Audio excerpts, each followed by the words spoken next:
మన తండ్రి అయిన దేవునికి, మన రక్షకుడైన యేసుక్రీస్తు ప్రభువుకు, పరిశుద్ధాత్మ దేవునికి వందనాలు స్తోత్రాలు చెల్లించుకుంటున్నాం. దేవుడి దినమందు మనకిచ్చిన వాక్యము మత్తయి సువార్త 13వ అధ్యాయము 3 నుండి 9 వచనాల వరకు చదువుకున్నాం. ఆయన వారిని చూచి చాలా సంగతులను ఉపమాన రీతిగా చెప్పాను. ఎట్లనగా, ఇదిగో విత్తువాడు విత్తుటకు బయలు వెళ్ళెను.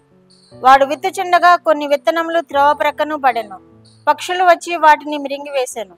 కొన్ని చాలా మన్ను లేని రాతి నేలను పడెను. అక్కడ మన్ను లోతుగా ఉండనందున అవి వెంటనే మొలిచెను. గాని సూర్యుడు ఉదయించినప్పుడు అవి మాడి వేరులేనందున ఎండిపోయాను. కొన్ని ముండ్ల పొదలలో పడెను. ముండ్ల పొదలు ఎదిగి వాటిని అణిచివేశాను. కొన్ని మంచి నేలను పడి ఒకటి 100 ఒకటి 60 ఒకటి 30 ఫలించాను. చెవులు గలవాడు వినుగాక అని చెప్పాను. మన యేసుక్రీస్తు ప్రభువారు పరిచర్యకు ఉపక్రమించినప్పుడు ఆయన పరిచర్య అంతా, ఆయన వాక్యోపదేశం అంతా ఉపమానాలతోనే ప్రారంభించి ఉపమానాలతోనే ఆయన పరిచర్యం చేశారు. ఎందుకంటే ఆనాటి ప్రజలు దేవుని యొక్క మాటలు అర్థం చేసుకోవాలని, దేవుని రాజ్య సువార్తను గురించి తెలుసుకోవాలని, ఈ లోకంలో దేవుని బిడ్డలుగా ఎలా జీవించాలో తెలుసుకోవాలని, రాబో రాజ్యం కొరకు ఏ విధంగా సిద్ధపడాలో వారు బాగా గ్రహించాలని వాక్యమంతా కూడా ఉపమానాలతోనే దేవుడు సెలవిచ్చాడు. యేసు ప్రభు వారు వాక్యమంతా కూడా ఎన్ని బోధలు చేసినా గానీ ఉపమానాలతోనే ఆయన బోధ చేశారు. ఇక్కడ కూడా మనము ఈ మొదటి ఉపమానము చూస్తున్నాం. మత్తయి సువార్తలో మొదటి ఉపమానం 3వ అధ్యాయంలో చూస్తున్నాం. విత్తువాడు విత్తనములు విత్తుచు ఉండగా కొన్నేమో త్రోవ పక్కన పడ్డాయి, కొన్నేమో రాతి నేలను పడ్డాయి, కొన్నేమో ముండ్ల తుప్పల్లో పడ్డాయి, కొన్నేమో మంచి నేలను పడ్డాయి అని తెలియజేస్తున్నారు.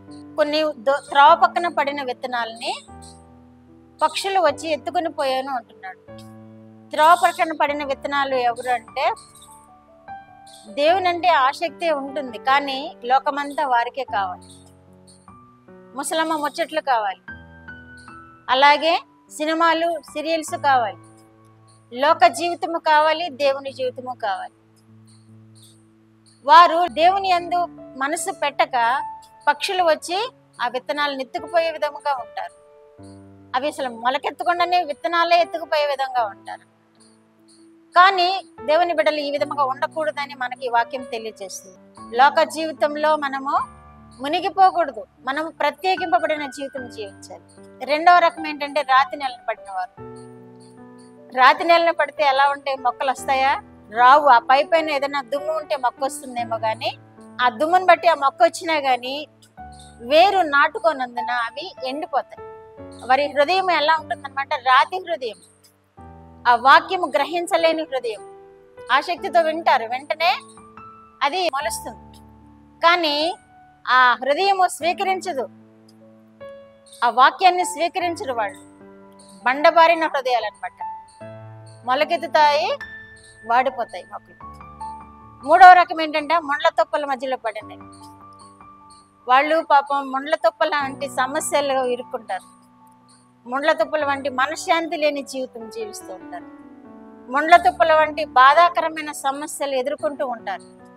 దేవుని యందు ఆసక్తి చూపినప్పటికీ ఆ తుప్పలు వాటిని ఏం చేస్తాయంటే మొలిచిన మొక్కల్ని అణిచివేస్తాయి, వారిలో ఫలాలు లేకుండా ఉంటాయి. చూడండి ఎన్ని విధాలుగా మనం చూస్తున్నాం ప్రజల్ని. దేవుడు చెప్పిన ఉపమానం. 4వ రకం ఏంటంటే మంచి నేలను పడిన విత్తనాలు. వీరెవరంటే దేవుని కోసం ఎదురు చూసేవాళ్ళు, దేవుని కృప కొరకు కనిపెట్టుకునేవాళ్ళు, దేవుణ్ణి మహిమపరుస్తూ జీవించేవాళ్ళు, దేవుని కోసం ఏదైనా చేయగలిగేవాళ్ళు. మంచి నేలను పడిన విత్తనాలు. వీరు 100 ఫలిస్తారట, 60 ఫలిస్తారట, 30 ఫలిస్తారట. వీరు మంచివారే, కానీ ఏమైనా సమస్యలు వచ్చినప్పుడు వారు ఆ సమస్యల్లో నుండి చిక్కుకోకుండా వెలుపలికి వచ్చి కనీసం 30 ఫలిస్తారు. కాబట్టి మనం ఏ స్థితిలో ఉన్నాం మనం పరిశీలన చేసుకుందాం.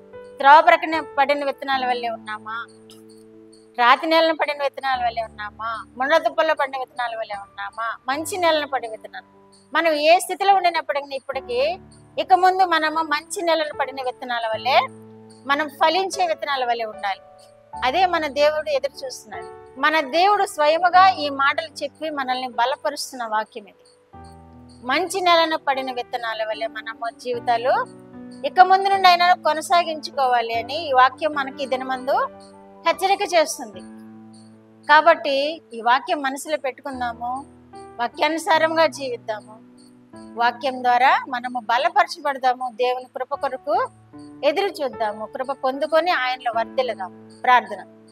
మా దేవా, మా ప్రియ పరలోక ప్రభువా, మీ పరిశుద్ధ పాదములకు వందనాలు. మా రక్షకుడు యేసయ్య స్తోత్రములు, పరిశుద్ధాత్మ దేవా స్తోత్రములు. ఇచ్చిన వాక్యము కొరకు స్తోత్రములు ప్రభువా. నాయన 4 విధాలుగా నాయన మీరు విత్తనాలను చూపించారు. అటువంటి మంచి నెలలో పడే విత్తనాలుగా వినిచిన బిడ్డలను సిద్ధపరచండి ప్రభువా. ఫలవంతమైన జీవితం జీవించే కృప బిడ్డలకు దయచేయండి ప్రభువా. ఆశీర్వాదాలు పొందుకునే కృప బిడ్డలకు దయచేయండి ప్రభువా. కుటుంబాలుగా మా ప్రభువా రక్షణానందము కలిగి అయ్యా 100 60 30 ఫలించే బిడ్డలుగా వినిచిన బిడ్డలందరినీ మీరు ఆశీర్వదించమని యేసుక్రీస్తు వారి పేరిట ఈ మనవులో మీ పాదముల యొద్ద వేడుకుంటున్నాను పరమ తండ్రి. ఆమేన్.